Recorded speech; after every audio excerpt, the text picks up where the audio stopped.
Result everything. So I suppose that's what we're talking about today, how business really are suffering as a result of this. A lot of business may have made a few bob as people stocked up, maybe food businesses, but now the reality is supplies and all that were needed, and business have been closed down for a couple of days. Now, during the week as well, we saw that the Minister for Health was reassuring staff who work with the HSE that they were going to be paid even if they couldn't get to work, and it gives rise to the question of whether everyone's going to get paid or not. Solicitor David McCoy and Philip Gillivan from the Cork Business Association, they're both with us on the couch. Philip, to you first of all. The entire city shut down today. Dublin closed, Athlone closed, Galway closed. It's going to take a while to get businesses back up and running. It's like Christmas without the preparation going in beforehand.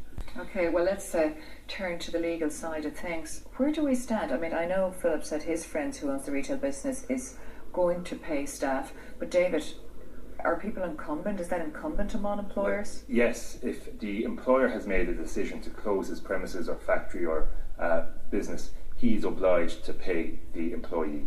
The staff should not be suffering as a result of the employer's decision to close. So yes, they are obliged to pay. What about if people can't get to work?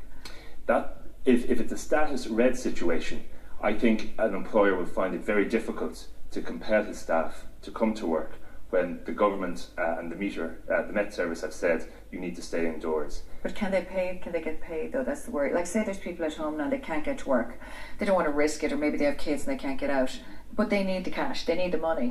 If 2 or 3 days may mean that they can't pay their electricity bills, where do they stand? I think a reasonable employer would pay the wages in the very short term. Okay. Technically, if somebody